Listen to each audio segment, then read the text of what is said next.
Olá, olá, olá, bom dia, boa tarde, boa noite a todos e a todas que estiverem assistindo a esta aula.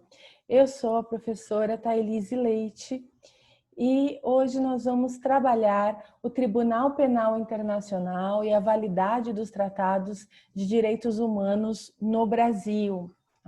Esta é uma aula que nós estamos vendo na Universidade Federal do Pará, no ERE 2020, com essa temática de Tribunal Penal Internacional e validade dos tratados de direitos humanos no Brasil, vinculado ao Instituto de Ciências Jurídicas e à Faculdade de Direito. Para quem não me conhece, eu já falei, eu sou a professora doutora Thailise de Souza Correa Leite. Então, o que nós vamos trabalhar nesta aula?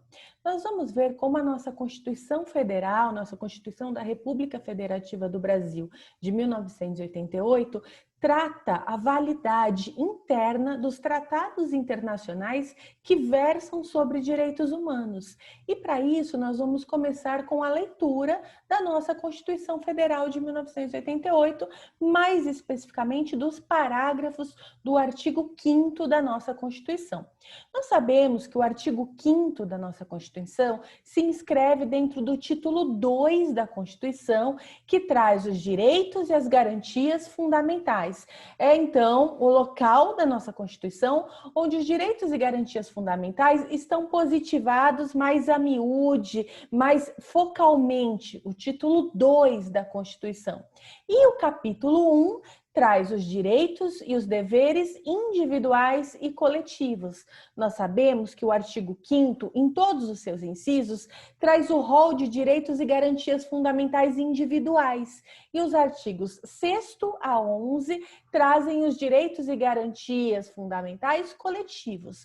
Nós sabemos também que esses direitos e garantias são chamados e chamadas de fundamentais porque eles têm o conteúdo dos direitos humanos internacionalmente pactuados como valores válidos e éticos, morais, importantíssimos para conduzir a humanidade em direção a um processo civilizatório de respeito a toda a dignidade humana, mas que quando eles são positivados no ordenamento jurídico interno, ou seja, no ordenamento dos Estados nacionais, eles passam a se chamar direitos fundamentais com todas as características de normas jurídicas. Portanto, os direitos e garantias fundamentais estão a miúde positivados na nossa Constituição, no título 2 da Constituição. E lá dentro do capítulo 1, que por sua vez está dentro do título 2, estão os direitos e deveres individuais e coletivos. Como eu disse, o artigo 5º traz os direitos e garantias fundamentais individuais. O caput, quer dizer, a cabeça do artigo 5º, ele traz a seguinte redação: todos são iguais perante a lei, sem distinção de qualquer natureza, garantindo-se aos brasileiros e aos estrangeiros residentes no país a inviolabilidade do direito à vida, à liberdade, à igualdade, à segurança e à propriedade nos termos seguintes. Ou seja, o artigo 5º homenageia o princípio da igualdade na sua primeira parte, que nós compreendemos como isonomia material a partir de uma hermenêutica integradora e sistemática do conjunto da Constituição. Quando nós lemos os artigos 1º a 4º, antes do artigo 5º, nós percebemos que o critério de igualdade que a nossa Constituição adota não é um critério de igualdade meramente formal. Então, quando a Constituição diz todos são iguais perante a lei, na verdade, ela autoriza discriminações positivas, ela apenas proíbe discriminações negativas. O que quer dizer isso, professora? Eu não posso discriminar, ou seja, tratar desigualmente as pessoas, reforçando desigualdades materiais que já existem no plano concreto das relações sociais historicamente assentadas. Então, como há assimetrias de gênero, como as mulheres estão historicamente alocadas na sociedade em patamares inferiores aos do homem, ela não pode ser tratada com desigualdade pela lei em seu prejuízo. Assim como a nossa sociedade, por exemplo, também é profundamente racializada, fulcrada, fincada em relações racistas pelo horror que foi a escravização de pessoas trazidas de África numa diáspora forçada desses povos aqui para o continente americano para que fossem escravizadas e destituídas de humanidade. Então, se eu tratar as pessoas negras em desfavor das pessoas brancas, fazendo uma diferenciação do tratamento legal discriminatória negativa, a Constituição veda. Mas a Constituição não veda o que algumas doutrinadoras e alguns doutrinadores chamam de discriminação positiva, quer dizer, se eu tratar desigualmente os desiguais para promover igualdade material, eu estarei cumprindo o princípio constitucional, porque a igualdade formal, que seria tratar todo mundo apenas igualmente, se eu estabelecer o mesmo critério de acesso a direitos e oportunidades para todas as pessoas e elas forem desigualmente materiais na concretude da vida, eu estarei apenas mantendo as desigualdades. Então, a ideia de igualdade meramente formal estava lá nos momentos liberais da ascensão dos direitos individuais nas declarações liberais de direitos provenientes das revoluções burguesas. Lá, sim, a igualdade era meramente formal, porque o pensamento justnaturalista pressupunha que havia uma igualdade material entre todos os homens, sujeitos do sexo masculino, brancos e com acesso à propriedade, etc, etc. Então, pressupunha que eles eram materialmente iguais na concretude da vida, porque todos sujeitos cognoscentes dotados de razão. Então, se eu dissesse que todos são iguais perante a lei, eu estaria promovendo igualdade. O Estado evoluiu para Estado social e o constitucionalismo sofreu vários avanços ao longo do século XX para combinar nessa perspectiva do princípio da igualdade como isonomia material. Então, cuidado, quando a Constituição diz que todos são iguais perante a lei, quer dizer que ela autoriza, sim, tratar desigualmente os desiguais para promover igualdade material, e isso seria o cumprimento do princípio da igualdade, e o nosso STF já decidiu reiteradas vezes, como, por exemplo, pela constitucionalidade da Lei Maria da Penha e pela constitucionalidade das políticas de cotas raciais. Então, continuando aqui, sem distinção de qualquer natureza, esse de qualquer natureza engloba todos os outros processos discriminatórios que não são tão evidentes ou que não estão nominalmente mencionados na Constituição, e aí estaria, por exemplo, a proibição à LGBTQIA-fobia e outros processos discriminatórios religiosos, étnicos, de origem e assim por diante, garantindo-se aos brasileiros e aos estrangeiros residentes no país. Ou seja, a Constituição de 88 equipara as pessoas nacionais do Brasil, natas ou naturalizadas, os brasileiros, aquelas pessoas que não tenham nacionalidade brasileira, mas que, porém, estejam residindo no país com as mesmas garantias aí na mesma toada da Declaração Universal dos Direitos Humanos, proibindo a xenofobia, a discriminação entre os povos e o tratamento desigual. Se todos são seres humanos, todos têm os mesmos direitos assegurados e devem ser protegidos. E aí ela vem trazer o rol daqueles direitos clássicos da égide do liberalismo, que muitas autoras e muitos autores chamam de direitos de primeira geração ou de primeira dimensão, que são o direito à vida, à liberdade, à igualdade, à segurança e à propriedade privada. Veja que a Constituição usa a preposição a, direito à propriedade e não de propriedade. E isso dá uma diferença hermenêutica, porque significa que ela não vai proteger só quem já é proprietário de conservar a sua propriedade. Ela vai garantir a propriedade como um direito importantíssimo para a dignidade humana, mas desde que ela cumpra função social, porque a propriedade deixa de ser absoluta, ela precisa contribuir para a sociedade, contribuir para o coletivo. Então não é porque algo é meu que eu posso fazer o que eu quiser com aquela coisa, eu preciso dar uma destinação útil para toda a coletividade, porque senão o Estado pode intervir, chegando ao máximo de me destituir, de desapropriar esse bem, seja ele móvel, imóvel, seja ele rural ou urbano, mas principalmente os bens imóveis que têm sua função social regulamentada em legislação infraconstitucional específica, podem chegar ao limite da desapropriação. Há outras formas de intervenção da administração pública na propriedade privada, e por isso que eu falei que essa mitigação do direito absoluto de propriedade alcança os bens móveis também, quando, por exemplo, nós temos os direitos que a administração usa temporariamente o seu bem para algumas finalidades de interesse público.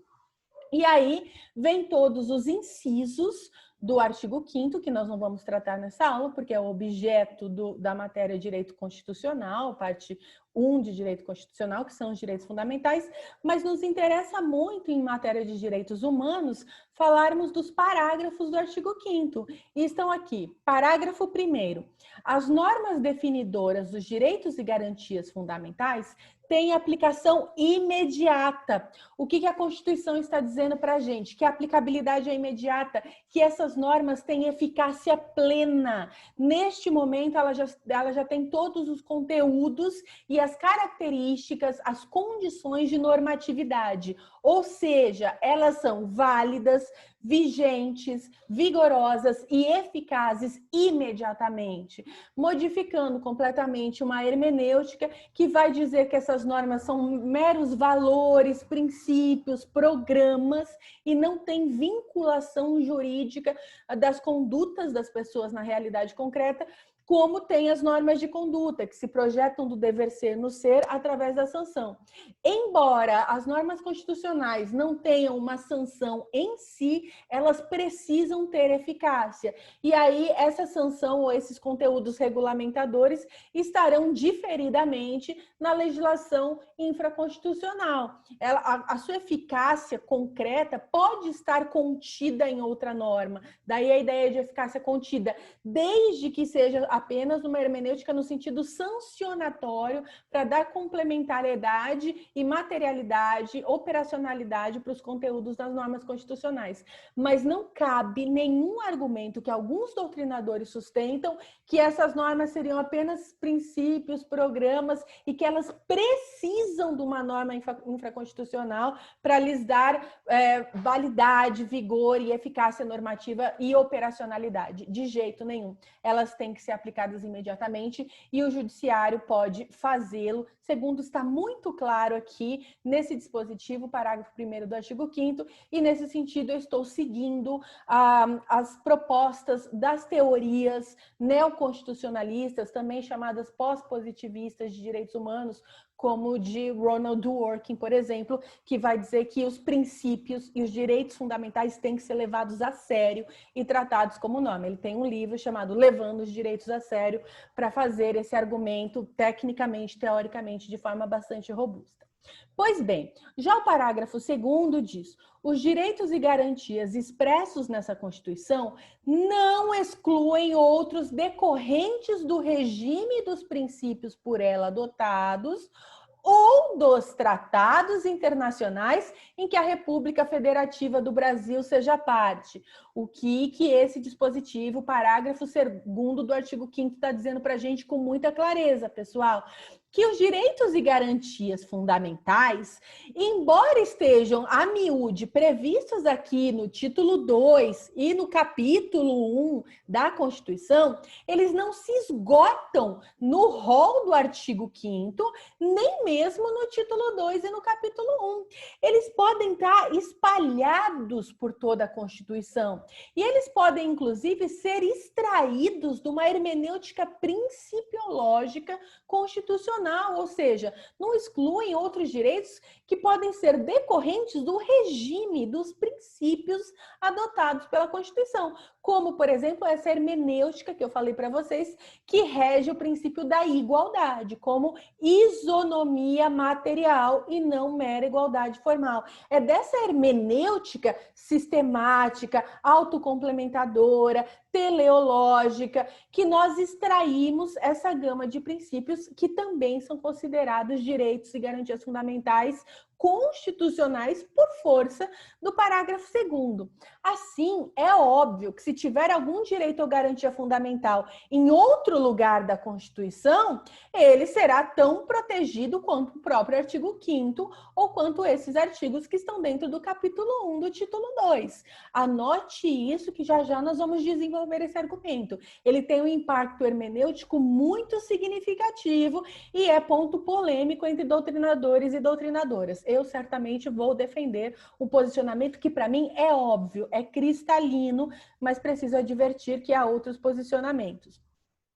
Já o parágrafo 3º diz que os tratados e convenções internacionais sobre direitos humanos que forem aprovados em cada casa do Congresso Nacional em 2 turnos por 3/5 dos votos dos respectivos membros serão equivalentes às emendas constitucionais, dando ao tratado internacional equiparação ao texto constitucional, como se fossem emendas constitucionais, ou seja, estivessem dentro de um poder constituinte derivado e passassem a integrar a própria Constituição. Nós já vamos também desenvolver mais esse argumento. E o parágrafo 4º diz que o Brasil se submete à jurisdição do Tribunal Penal Internacional, a cuja criação tenha manifestado adesão. Então, vamos começar pelo mergulho, pelo aprofundamento no parágrafo 2º do artigo 5º.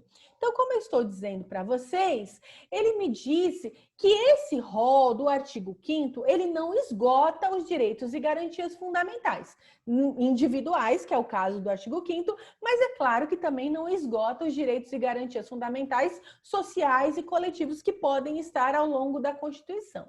Dessa forma, nós sabemos que todos os direitos e garantias fundamentais podem estar ali no capítulo 1, no artigo 5º e no 6º a 11, ou podem estar em outros lugares da Constituição. Por exemplo, lá no título 8, a Constituição vem trazer a ordem social. Então, lá dentro do título 8, no capítulo 2, ela vai regulamentar a Seguridade Social. Dentro da Seguridade Social, ela regulamenta direitos à Seguridade Social, Previdência Social, Assistência Social e todos os benefícios sociais como direitos fundamentais e também o direito à saúde pública gratuita e de qualidade. Esses, nós sabemos, são direitos fundamentais, de caráter coletivo, de caráter social. Portanto, são direitos resguardados em plenitude na Constituição de 88, inclusive porque o parágrafo 2º do artigo 5º diz que não é só ali no título 1 e no título 2, desculpe, no capítulo 1, que estão os direitos fundamentais. Eles podem estar ao longo da Constituição de 88. Então, é óbvio que no título 8 estão direitos fundamentais. Então, no capítulo 2, Seguridade Social e Saúde. No capítulo 3, expandidamente, Educação, Cultura e Desporto, que é o direito ao esporte, muito desenvolvidos como necessários à consecução da plenitude da dignidade humana, são direitos fundamentais previstos na Constituição. No capítulo 4, acesso à ciência, tecnologia e inovação, ao conhecimento.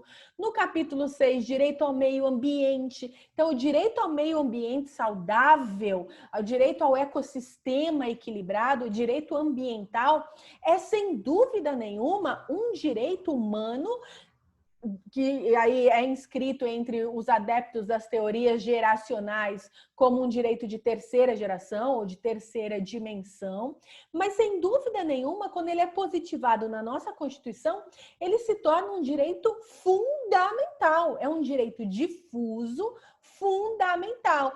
Não está previsto lá no título 2, no capítulo 1, não está lá naquela parte inicial da Constituição. Mesmo assim, é direito fundamental? Claro, está aqui na Constituição, previsto no capítulo 6 do título 8. Professora, por que você está falando isso? Porque vocês acreditam que tem muitos doutrinadores que argumentam que o direito ao meio ambiente saudável, lá no artigo 225 da Constituição, não é um direito fundamental, porque ele não está lá no título 2, capítulo 1, já que é o título 2 que está escritinho aqui, ó, dos direitos e garantias fundamentais. Como o direito ao meio ambiente saudável está no título 8, que trata a ordem social e aí o meio ambiente, tem doutrinadores que argumentam que direito ambiental, direito ao meio ambiente saudável não é um direito fundamental na nossa Constituição de 88. Ora, voltando ao meu argumento originário, vou reler o parágrafo 2º para que não fique dúvidas. Os direitos e garantias expressos nessa Constituição não excluem outros decorrentes do regime dos princípios por ela adotados. Então, é claro que não estão só aqui os direitos fundamentais. Basta saber ler, né, gente? Então, é uma mera hermenêutica gramatical, nem precisa ir muito além.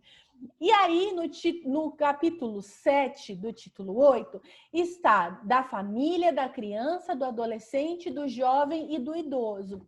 É aqui, neste capítulo 7 e no capítulo 8, a questão indígena, os povos originários, que a Constituição foi infeliz em usar a terminologia índios, que é uma terminologia bastante racista, com uma pecha histórica terrível. Mas, voltando ao capítulo 6, aqui é no capítulo 7, perdão, do título 8, quando fala da família, da criança e do adolescente, que se prevê a maioridade penal obrigatória de 18 anos no Brasil. E aí, vamos voltar à tela anterior. Aqui, né, no artigo 60, a Constituição diz o seguinte para a gente: a Constituição poderá ser emendada mediante proposta. O que o legislador constituinte está fazendo aí para nós? Nós temos um poder constituinte originário, que é aquele que deu à Assembleia Nacional Constituinte o poder de elaborar e promulgar uma Constituição que foi promulgada lá no dia 5 de outubro de 1988. Esse é o poder constituinte originário. Os legisladores constituintes, a Assembleia Constituinte, estabeleceu na própria Constituição o poder de emendar a Constituição ao Congresso Nacional. Isso é o que nós chamamos de poder constituinte derivado. Então, existe um segundo poder constituinte que o poder constituinte originário atribuiu ao Congresso Nacional. Por que ele também é poder constituinte? Porque quando eu emendo a Constituição, eu reformo a Constituição. Então, uma emenda, ela pode acrescentar dispositivos à Constituição ou ela pode suprimir, ela pode alterar o texto constitucional. Ela pode apagar dispositivos, acrescentar dispositivos, substituir um dispositivo por outro. Este poder de emendar, de corrigir, de alterar a Constituição é um poder constituinte derivado que o Congresso Nacional tem e o quórum de aprovação da emenda constitucional é especialíssimo. Agora, o Congresso Nacional pode emendar, alterar, revogar dispositivos da Constituição, acrescentar novos, desde que o teor das emendas não resida sobre essas matérias específicas. Nessas 4 matérias aqui, a Constituição proibiu emenda constitucional.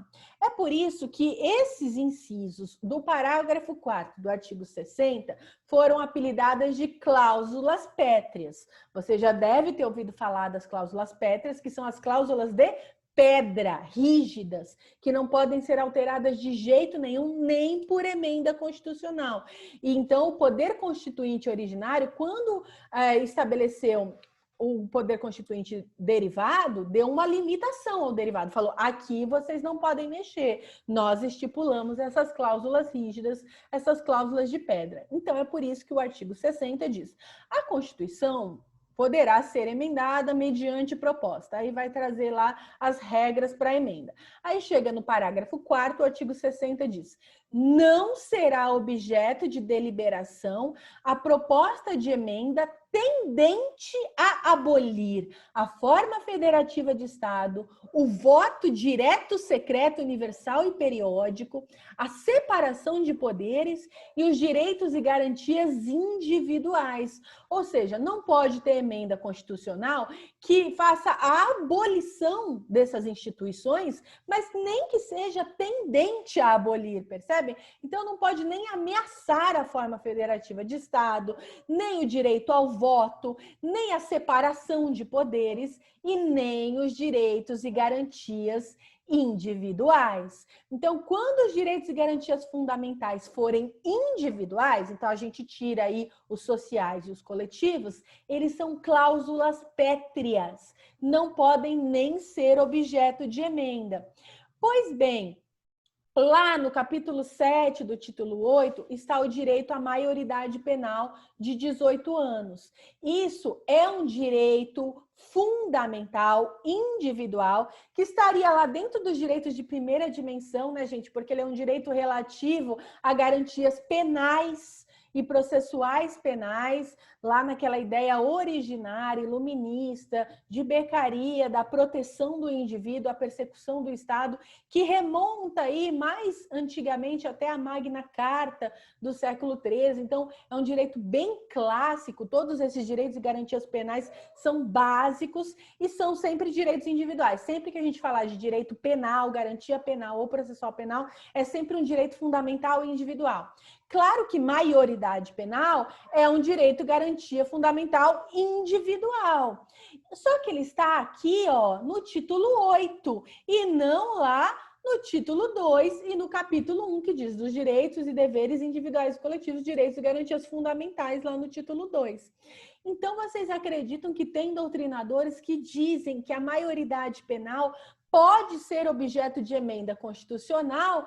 Por quê? Porque ela não está aqui no título 2, no capítulo 1. Então, ela não é um direito fundamental individual, porque ela precisaria estar no artigo 5º. Como não está no artigo 5º, não é cláusula pétrea.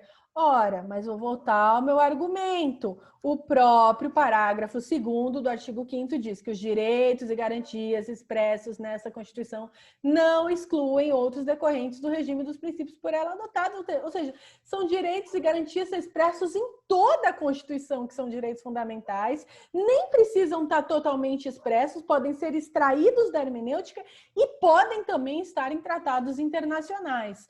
E no Pacto de São José da Costa Rica tem a regra da maioridade penal e é um tratado internacional em que a República Federativa do Brasil é parte, que é a Convenção Interamericana de Direitos Humanos. Ou seja, maioridade penal não pode ser objeto de emenda constitucional. Ah, professora, mas ela não estaria abolindo a maioridade penal, estaria só reduzindo de 18 para 16, por exemplo.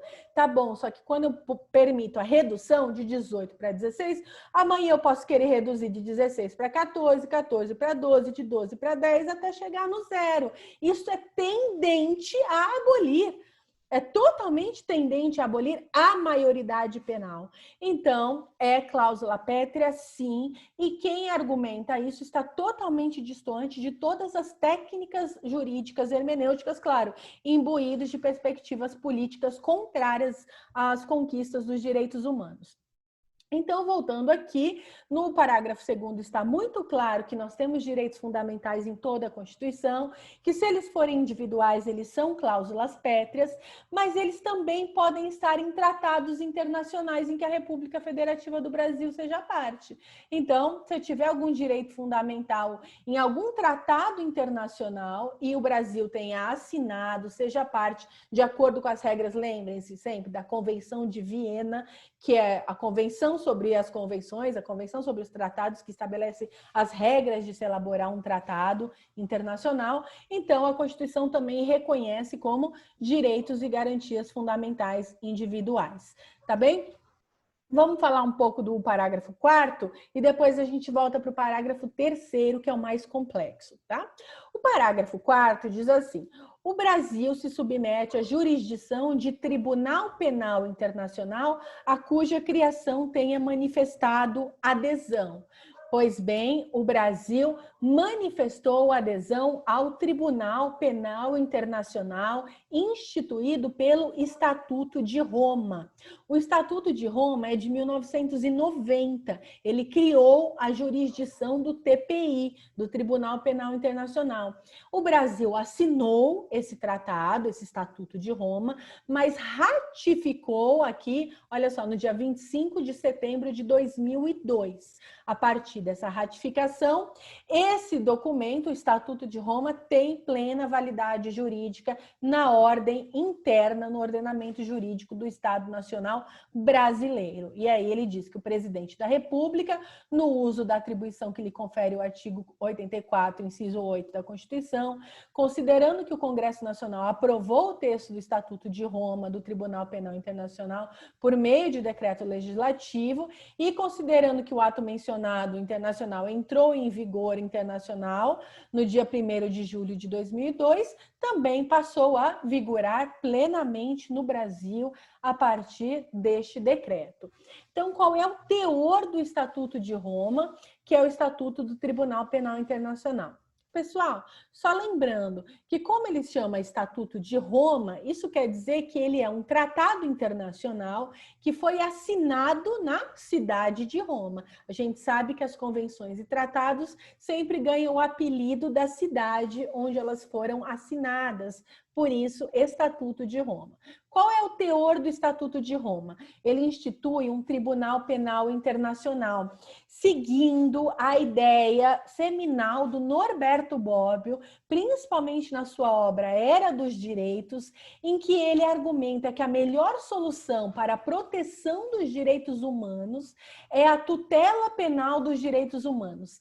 É dar aos direitos humanos os contornos de norma de conduta, ou seja, dizer, se você fizer isso, estabelecer uma sanção. A pena é esta. Então, eu preciso ter conduta-sanção, conduta-sanção. E criar uma jurisdição internacional que esteja além da soberania dos Estados nacionais e dos poderes judiciários internos de cada estado, de cada país, para falar uma linguagem mais leiga. Porque o país, gente, é a circunscrição territorial. Quando eu me refiro ao Estado brasileiro, que se chama formalmente República Federativa do Brasil, é o Estado Nacional Brasil ou República Federativa do Brasil. Pois bem, esse Estado tem uma soberania e tem um poder judiciário que atua dentro do seu território e dentro da sua legislação, considerando-se os tratados bilaterais de aplicação de lei penal e processual penal no espaço.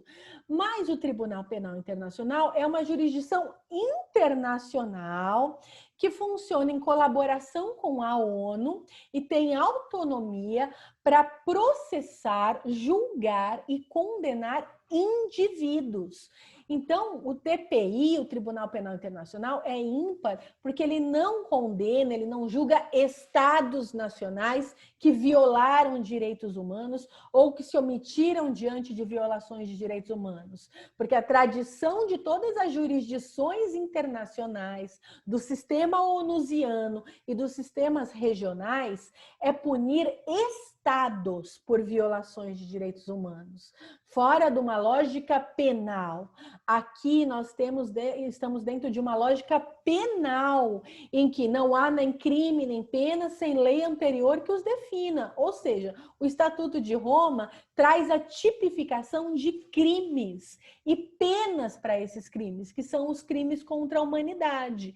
Se um indivíduo se inscrever nas condutas típicas previstas para esses crimes contra a humanidade do Estatuto de Roma e não for devidamente punido no Estado nacional em que esse crime foi cometido ou em algum outro Estado nacional, como eu disse, obedecendo-se às pactuações de aplicação da lei penal no espaço, e ele restar impune diante dessa violação de direitos humanos, sobrevém a competência dessa jurisdição internacional, que é o Tribunal Penal Internacional. Isso é ímpar, respondendo ao Norberto Bobbio no seu afã de criar uma jurisdição internacional, de criar uma autoridade internacional capaz de impor sanções e executar essas penas, fazendo valer a lei internacional de proteção e tratando os direitos humanos como caso de matéria penal, como um caso de crime, de pena,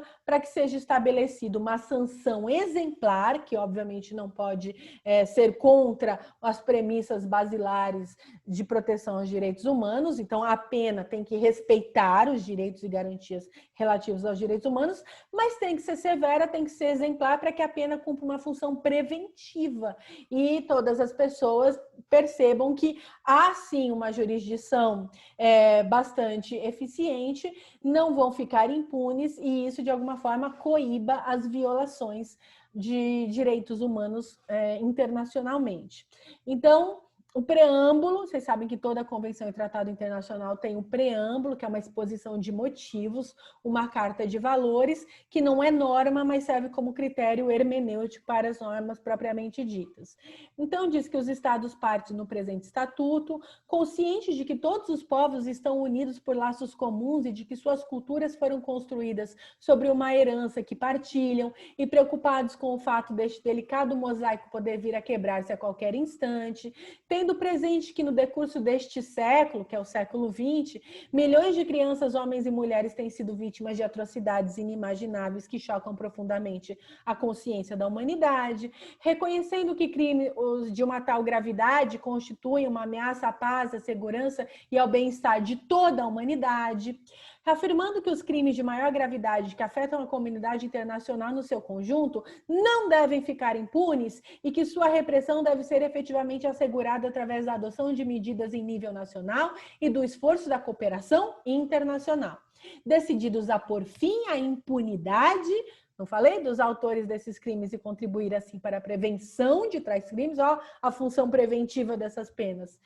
Relembrando que é dever de cada Estado exercer a respectiva jurisdição penal sobre os responsáveis por crimes internacionais e reafirmando que os objetivos e princípios consignados na Carta das Nações Unidas, em particular que todos os Estados se devem abster de recorrer à ameaça ou uso da força contra a integridade territorial ou a independência política de qualquer Estado ou de atuar por qualquer outra forma incompatível com os objetivos da ONU, salientando a este propósito que nada no presente estatuto deverá ser entendido como autorizando qualquer Estado-parte a intervir em um conflito armado ou nos assuntos internos de qualquer Estado, não pode intervir na soberania, determinados em perseguir este objetivo no interesse das gerações presentes e vindouras, a criar um Tribunal Penal Internacional com caráter permanente, independente.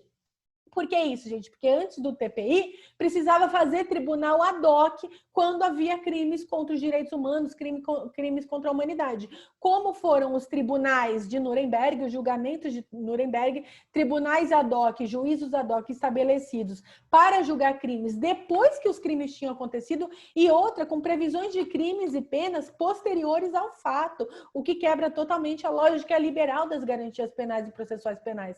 Mas ali naquele momento se argumentou que os direitos violados e os horrores dos crimes do nazifascismo, eles eram superiores a essa preservação indelével dessas garantias penais e processuais penais. Então, nesse momento, se justificaria mitigar garantias processuais e penais, mas a ideia é que isso não aconteça mais, e por isso o Estatuto de Roma veio perseguir esse objetivo. Houve outros tribunais ad hoc, por exemplo, o Tribunal para Ruanda, o Tribunal para a ex-Iugoslávia, e aí eram tribunais instituídos depois das violações aos direitos humanos. Então, para cumprir o princípio da anterioridade, da legalidade, da lei penal e da lei processual penal, e o princípio do juiz natural, está aqui estabelecido internacionalmente o TPI. Tá?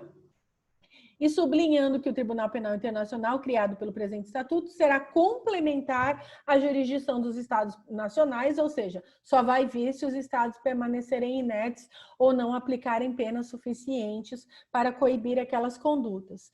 E decididos a garantir o respeito duradouro para a efetivação da justiça internacional, vem aqui o capítulo 1, que estabelece a criação do tribunal. É criado pelo presente instrumento um Tribunal Penal Internacional, doravante denominado só o tribunal. O tribunal será uma instituição permanente, para não ter mais jurisdição ad hoc, ele está lá estabelecido e funciona o tempo todo, com jurisdição sobre pessoas, indivíduos responsáveis pelo crime de maior gravidade e alcance internacional. Gente, não confundam o Tribunal Penal Internacional do Estatuto de Roma com a Corte Internacional de Justiça. A CIJ, a Corte Internacional de Justiça, foi estabelecida pela Carta das Nações Unidas com a fundação das Nações Unidas e é um tribunal que compõe o Sistema Geral Onusiano de Proteção aos Direitos e Garantias humanas em geral, mas também é uma jurisdição internacional para solucionar outras contendas entre estados no âmbito internacional. Não tem nada a ver com o TPI, com o Tribunal Penal Internacional. Anote aí no seu caderno. Não confundir o TPI com a CIJ. Não confundir o Tribunal Penal Internacional com a Corte Internacional de Justiça. O Tribunal Penal Internacional processa pessoas, a Corte processa estados. O Tribunal Penal Internacional processa crimes, atribui condenações criminais e penas. A Corte Internacional de Justiça não aprecia crimes, matérias penais, ela é uma corte de solução de contendas entre estados no cenário internacional. O TPI foi estabelecido pelo Estatuto de Roma, a Corte Internacional de Justiça pela Carta das Nações Unidas. Por favor, não confundam. Por que as pessoas confundem muito? Porque os dois tribunais, a Corte Internacional de Justiça e o TPI, ficam na mesma cidade, que é a cidade de Haia, nos Países Baixos, tá bom? Só não confundam, o fato deles ficarem na mesma cidade não tem nada a ver, são coisas totalmente diferentes. Então, será uma corte permanente, com jurisdição sobre pessoas, indivíduos responsáveis pelos crimes de maior gravidade, de acordo com o presente estatuto, e será complementar às jurisdições nacionais, e a competência e o funcionamento regem-se pelo presente Estatuto de Roma, e que é norma válida no Brasil. Nós ratificamos em 2002. Relação com o tribunal com a ONU, com as Nações Unidas. A relação do tribunal e das Nações Unidas será estabelecida através de um acordo a ser aprovado pela Assembleia dos Estados, partes do presente estatuto, e em seguida concluído pelo presidente do tribunal em nome deste, viu? É uma instituição independente, tá? Tem uma relação com a ONU estabelecida por acordo. Artigo 3º, olha lá, a sede será em Haia, nos Países Baixos, que é considerado o Estado anfitrião. Países Baixos, que nós também chamamos equivocadamente de Holanda, é mais adequado falar Países Baixos. E aí, por que fica na cidade de Haia essa confusão? Mas cuidado, chame o TPI de TPI, tá bom? A Corte de Haia, que tem esse apelido por ficar em Haia, é a CIJ, é a Corte Internacional de Justiça, que veio bem antes do TPI. Então, quem tem a prerrogativa de ser chamada de Corte de Haia é a CIJ. TPI você chame de TPI, tá? O tribunal estabelecerá um acordo de sede com o Estado anfitrião a ser aprovado pela Assembleia. Sempre que entender conveniente, o TPI pode funcionar em outro local, ele pode ter uma sede provisória, né, em outros estados que fazem parte do Estatuto. Regime e poderes. O tribunal tem personalidade jurídica internacional, é sujeito de direito internacional com personalidade jurídica, uma PJ, possui capacidade jurídica necessária ao desempenho de suas funções e pode exercer os seus poderes e funções desde que nos termos desse presente estatuto no território de qualquer estado que seja parte desse estatuto, tá? Inclusive no Brasil, que nós sabemos que somos parte. E aí vem a competência para julgar os crimes. A competência do tribunal restringe-se a crimes mais graves que afetam a comunidade internacional no seu conjunto. Então, ele pode julgar os seguintes crimes: genocídio, crimes contra a humanidade, crimes de guerra e crimes de agressão. Ele pode exercer a sua competência em relação ao crime de agressão, desde que nos termos do artigo 121 e 123 seja aprovada uma disposição que se defina o crime, se enunciem as condições em que o tribunal vai ter competência relativamente a esse crime. Tal disposição deve ser competente com a Carta das Nações Unidas. Então, vamos ver os crimes que estão previstos no Estatuto de Roma e que o Tribunal Penal Internacional pode julgar. Perceba que a técnica legislativa adotada para a tipificação das condutas aqui não é aquela proposta pelo Marquês de Beccaria lá no Iluminismo clássico, em que eu tenho aquele preceito primário com todos os elementos núcleo do tipo, elementos objetivos, elementos subjetivos do tipo, bem delimitados, e preceito secundário a pena, a espécie e o quantum em abstrato. Aquela técnica de legislação penal, em preceito primário e preceito secundário, que está na nossa legislação penal aqui no Brasil, não é a técnica adotada no Estatuto de Roma. Eles têm uma outra forma de tipificar, muito mais atual, né? Muito mais adequada à realidade presente. Então, eles tipificam da seguinte forma: para os efeitos do presente estatuto, entende-se por genocídio, eles conceituam qualquer um dos atos a seguir que se enumeram praticado com intenção, desde que a intenção, o dolo, seja orientado para destruir no todo em parte um grupo nacional, étnico, racial ou religioso. Então, é homicídio de membros de um mesmo grupo, ofensas graves à integridade física ou mental, sujeição a condições de vida que vão provocar sua destruição física total ou parcial, imposição de medidas destinadas a impedir nascimentos, né, que é a esterilização compulsória, eugenias diversas, transferência à força de crianças de um grupo para outro. Artigo 7º, os crimes contra a humanidade. Entende-se por crime contra a humanidade os seguintes atos, num quadro generalizado ou sistemático, contra qualquer população civil. E aí não precisa ser um grupo étnico, religioso, racial, etc., né? Então, homicídio, extermínio, escravidão, deportação ou transferência forçada de população, prisão ou outra forma de privação da liberdade física grave, tortura, agressão sexual, escravização sexual, prostituição forçada, gravidez forçada, esterilização forçada ou qualquer outra forma de violência sexual ou reprodutiva, perseguição de um grupo que possa ser identificado por motivos políticos, raciais, nacionais, étnicos, culturais, religiosos ou de gênero, desaparecimento forçado, apartheid ou outros atos desumanos semelhantes que causam intencionalmente grande sofrimento ou afetem gravemente a integridade física ou a saúde física ou mental. Então, crimes contra a humanidade são bem mais genéricos, né? E aí, para efeitos deste parágrafo, então ele vai definir mais ainda: ataque à população civil é qualquer conduta que envolva a prática múltipla de atos referidos no parágrafo 1º contra uma população civil. Extermínio é sujeição intencional a condições de vida, como privação, acesso a alimentos ou medicamentos. Escravidão é um conjunto de poderes que traduzam o direito de propriedade sobre uma pessoa. Deportação é o deslocamento forçado. Tortura, agudos sofrimentos físicos ou mentais. Gravidez à força, privação da liberdade da mulher que for engravidada à força. Então, eles vão conceituando bem detalhadamente. Perseguição, privação intencional de direitos fundamentais.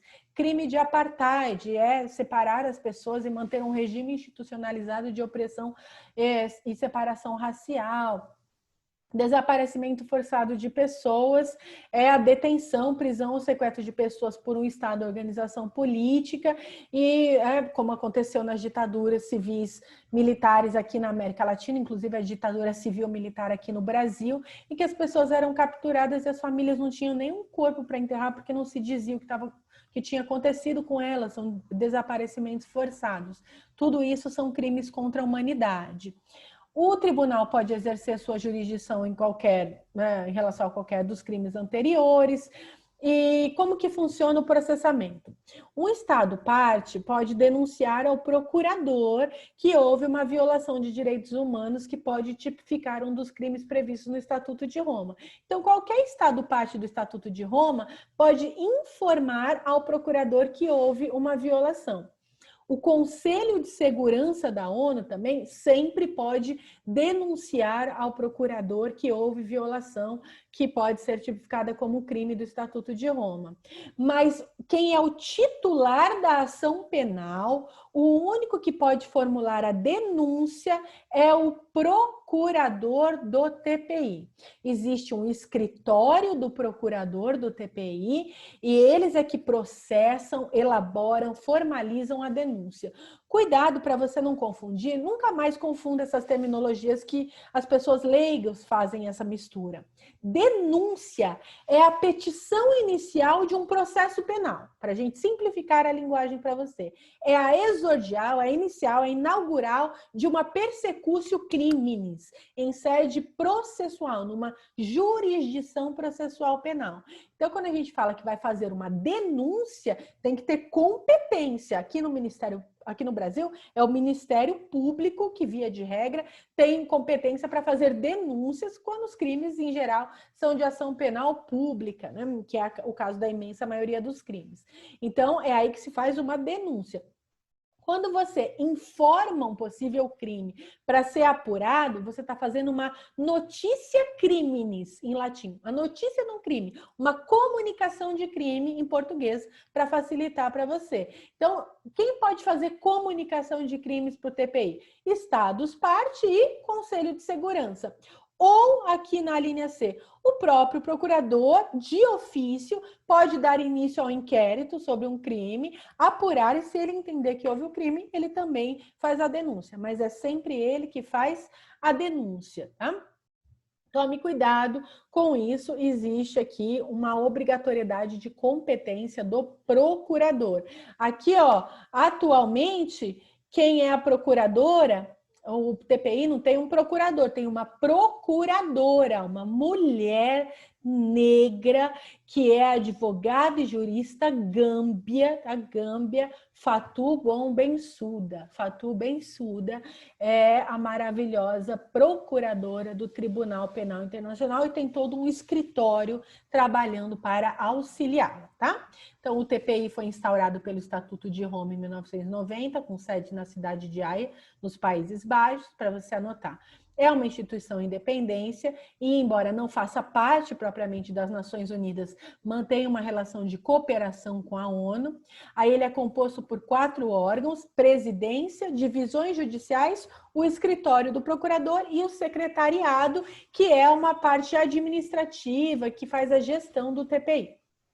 É uma corte de última instância, cuidado, sua competência é residual, possibilitando-se sua jurisdição só quando o indivíduo não foi adequadamente julgado e punido pelo Poder Judiciário de nenhum Estado nacional do mundo. Aí sim resta a competência do TPI.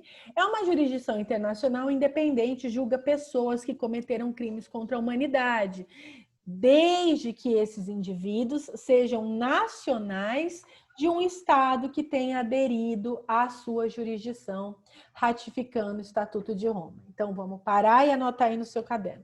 Professora, o TPI pode julgar qualquer pessoa do mundo, do planeta, qualquer indivíduo na humanidade? Segundo as regras do Estatuto de Roma, o TPI só tem jurisdição sobre indivíduos que sejam nacionais, lembra que tem que ter nacionalidade, nato ou naturalizado, de um Estado que seja parte do Estatuto de Roma. Porque, ainda assim, a jurisdição do TPI está presa a uma lógica contratualista e iluminista de legitimação da norma jurídica. Por quê? Porque as pessoas, os cidadãos nacionais de um Estado, eles dão poder para o Estado em forma de soberania. Então, nós legitimamos o Estado, transferindo nossas liberdades para que se torne poder do Estado, soberania. E aí, esse Estado, exercendo a sua soberania, aceita se submeter ao TPI. Então, se nós legitimamos o Estado e o Estado legitimou o TPI, indiretamente nós legitimamos o TPI. E é por isso que ele pode exercer jurisdição sobre nós. Então, eu sou brasileira nata, nasci no Brasil. O TPI tem jurisdição sobre mim, Thailise de Souza Correia Leite? Sim, sim.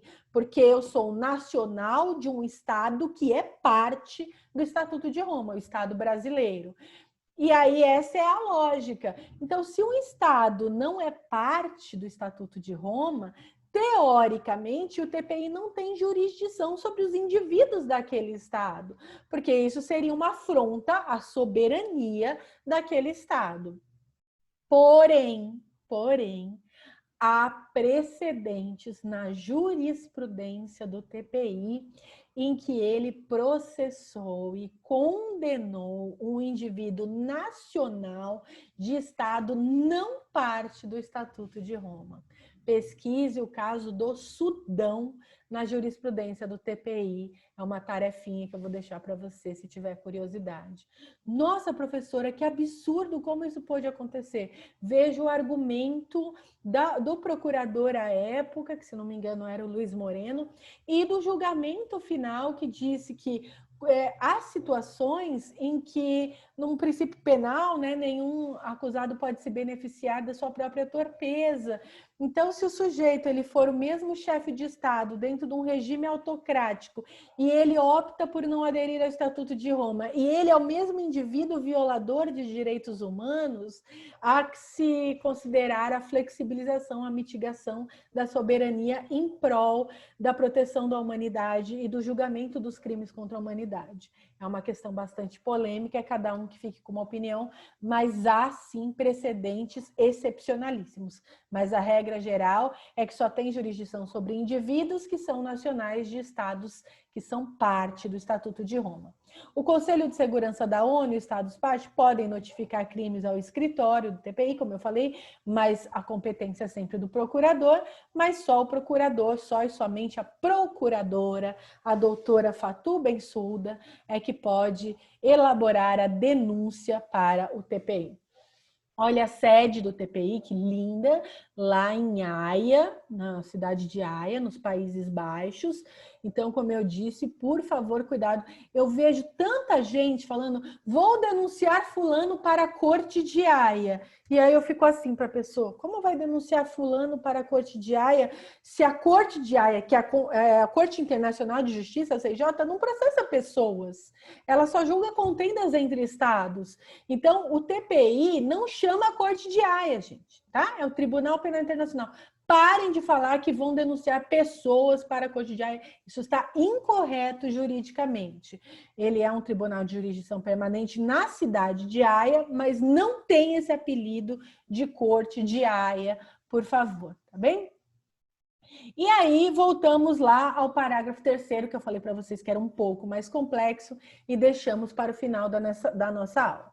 Parágrafo 3º, lá do artigo 5º da nossa Constituição, ele foi incluído na Constituição por uma emenda constitucional, poder constituinte derivado pela emenda constitucional número 45 de 2004, que é uma emenda que fez muitas mudanças na Constituição. Então, tome cuidado, nunca consulte uma Constituição anterior a 2004, que ela está muito desatualizada. É sempre bom entrar na internet, ver o site do próprio planalto.gov.br para qualquer legislação, para não ter erro de desatualização legislativa. É uma dica que eu te deixo. Tá? Então, esse parágrafo foi incluído em 2004 na nossa Constituição. E ele diz o seguinte: os tratados e convenções internacionais sobre direitos humanos. Por quê, professora? Tem tratados e convenções internacionais que não são sobre direitos humanos?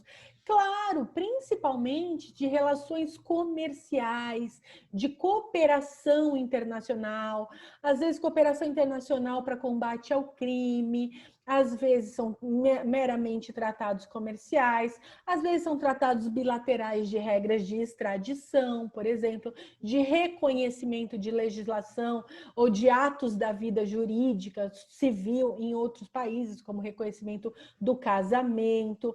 Todas essas coisas são objetos de tratados internacionais. Então, nós podemos plenamente ter tratados internacionais que não são sobre direitos humanos.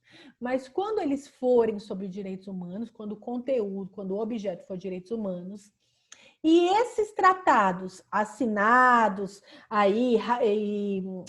pactuados, elaborados e assinados pelo Brasil, de acordo com sempre a Convenção de Viena, que é a Convenção sobre Tratados. Quando eles vierem para o Brasil para ser ratificados aqui na nossa ordem interna, se eles forem aprovados pelo nosso Congresso Nacional, em cada casa, na Câmara dos Deputados e no Senado Federal, em 2 turnos de votação, tem que ter primeiro turno, aí submete a nova votação, segundo turno. E por 3/5 dos votos dos membros, um quórum altamente qualificado, que é o mesmo quórum de emenda, eles serão equivalentes às emendas constitucionais. Então, o que a Constituição fez aqui em 2004, o que o Poder Constituinte fez em 2004, derivado por via de emenda?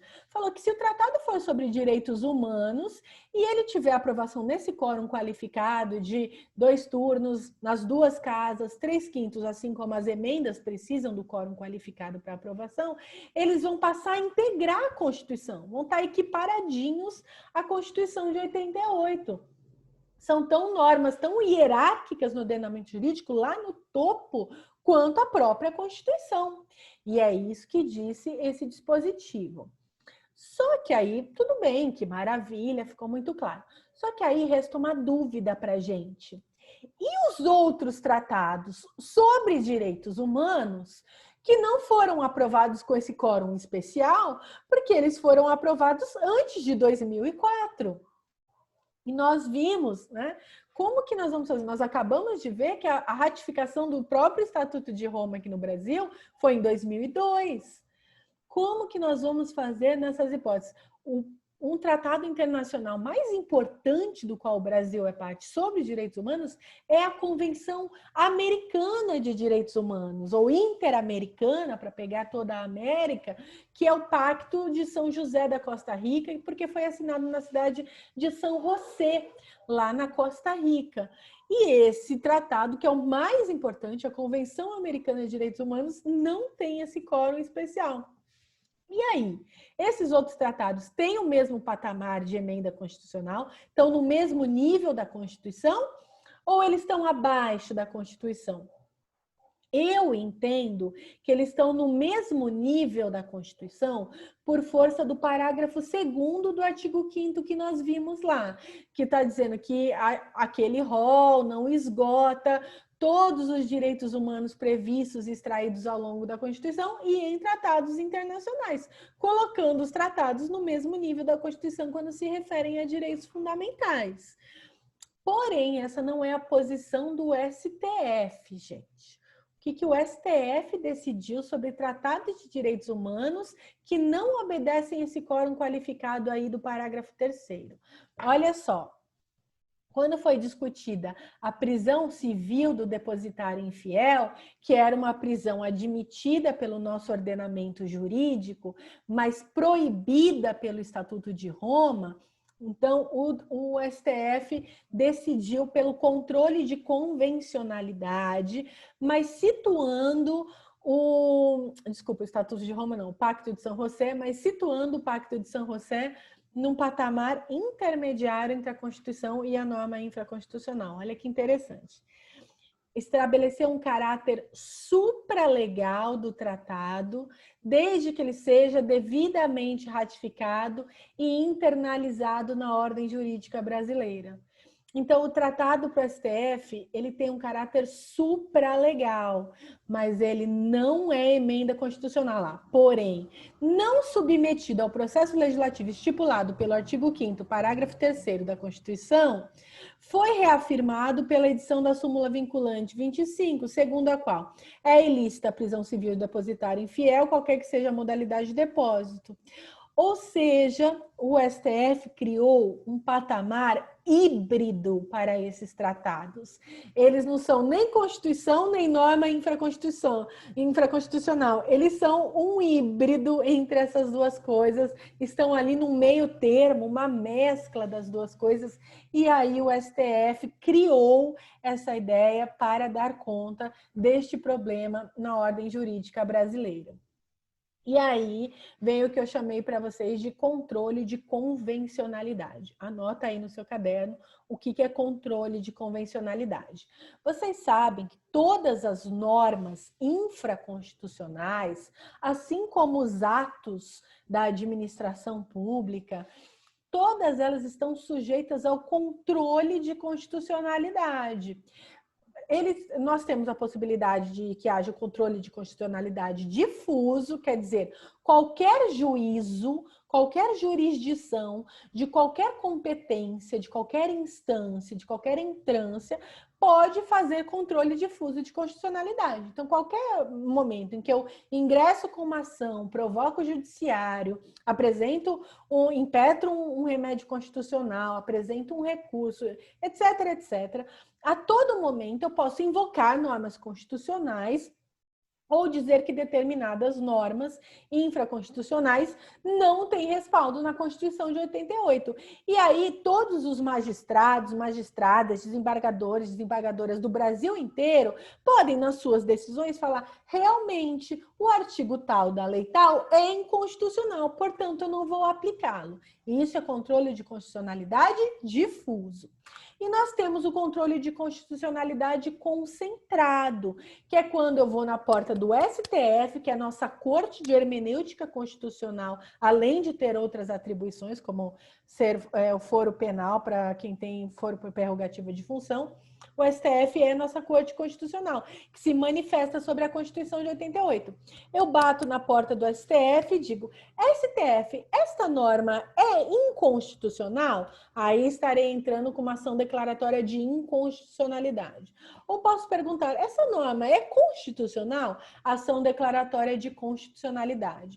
Se for para outro caso, ou até ato da administração pública, posso entrar com uma ação de descumprimento de preceito fundamental, que é a famosa ADPF.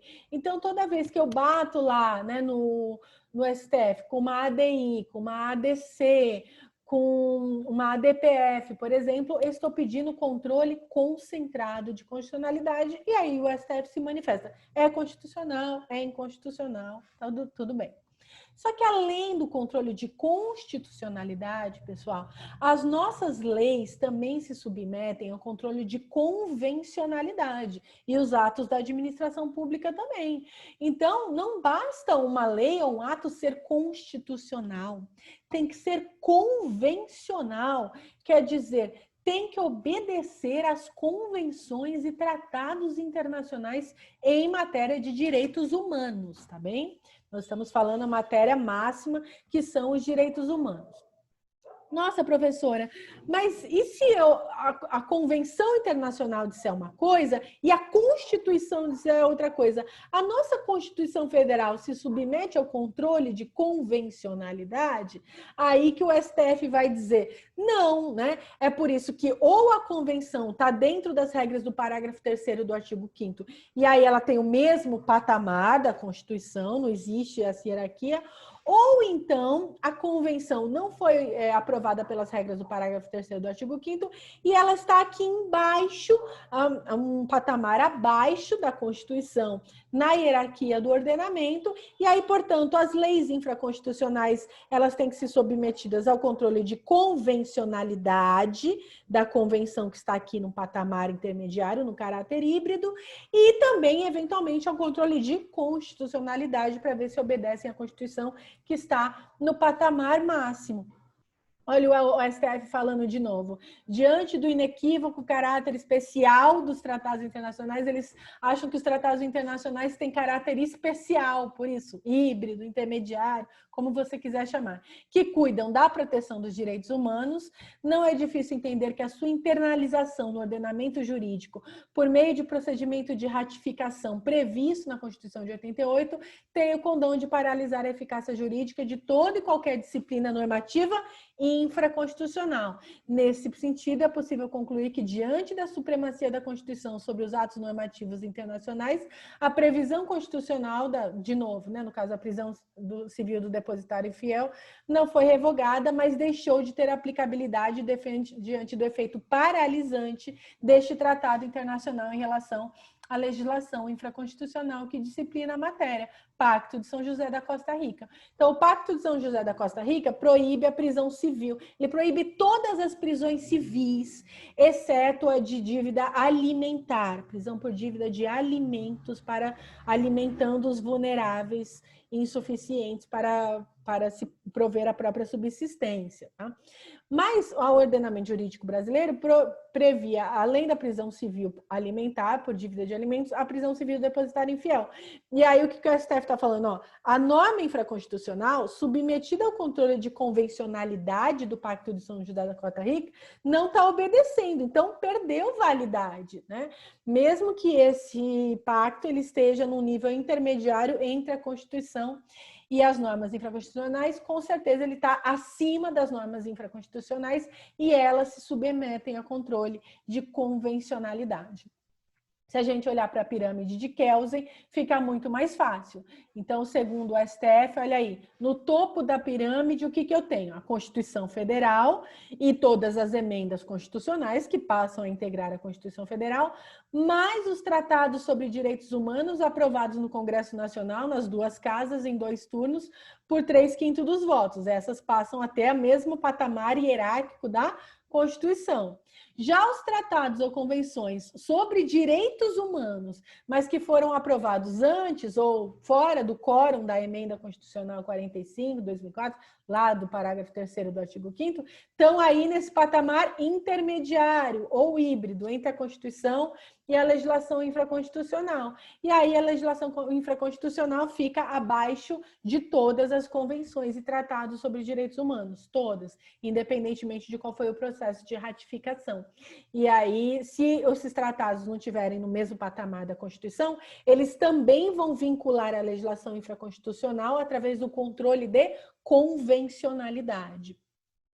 E os tratados sobre outras matérias, professora, questões comerciais, como você colocou anteriormente, esses estão no mesmo patamar da legislação infraconstitucional segundo o STF, embora tenha doutrinadores que argumentam que não, que eles estariam no outro degrau, então nós faríamos aqui um quarto degrau em que eles estariam abaixo dos tratados sobre direitos humanos, mas acima da legislação infraconstitucional. Principalmente alguns doutrinadores tributaristas defendem isso, mas a posição do STF é esse desenho de pirâmide aqui que eu fiz para vocês, tá? Então, no caso aqui, quais os tratados que nós temos com essa característica tão especial do quórum do parágrafo 3º do artigo 5º e quais que não tem? Gente, a única convenção sobre direitos humanos que foi feita, que foi ratificada depois de 2004, de acordo com as regras do parágrafo 3º do artigo 5º, é a Convenção sobre os Direitos das Pessoas com Deficiência. Então, estaria no topo da nossa Constituição, da nossa pirâmide do ordenamento jurídico brasileiro. A Constituição, as emendas constitucionais, obviamente, e essa Convenção sobre os Direitos da Pessoa com Deficiência. Num patamar híbrido ou intermediário, caráter especial dos tratados que fazem controle de convencionalidade sobre o resto das normas infraconstitucionais, estaria o preceito da Carta das Nações Unidas, a Convenção contra o Genocídio, a Convenção do Estatuto dos Refugiados, e o protocolo também, o Pacto Internacional de Direitos Civis e Políticos, o Pacto de Direitos Econômicos, Sociais e Culturais, a Convenção sobre a Eliminação de todas as formas de discriminação racial, de todas as formas de discriminação contra a mulher, a Convenção sobre tortura, penas cruéis e tratamentos desumanos ou degradantes, Convenção sobre os Direitos da Criança, o Sistema Regional Interamericano, ou seja, a própria Convenção sobre Direitos Humanos americana, que é o Pacto de São José da Costa Rica, que é o mais importante de todos, né? E a Convenção Interamericana para prevenir a tortura e para erradicar a violência contra a mulher. Todas essas estariam no patamar intermediário. Os tratados sobre outras matérias, por exemplo, tratados que estabelecem as cooperações dos estados no mercado comum do Sul, que é o Mercosul, estariam aqui no mesmo patamar da legislação infraconstitucional, segundo o STF. Nós estamos adotando o argumento e a posição do STF, porque se cair em alguma prova de concurso, de primeira fase da OAB, uma prova rígida ou de múltipla escolha, é isso que você vai dizer, é a posição do STF. Agora, se for uma prova aberta, dissertativa, aí você pode usar vários posicionamentos doutrinários, emitir a sua opinião, a sua posição, mas nós estamos adotando a do STF porque ela fixou rigidamente essa pirâmide relativa à posição dos tratados de direitos humanos no Brasil atualmente, tá bem? Essas são as referências dessa nossa aula. Eu agradeço muito a atenção de todas e de todos. Sei que é uma aula um pouco longa, um pouco extensa, mas esse conteúdo é crucial, é fundamental. Muito obrigada e até a próxima. Obrigada.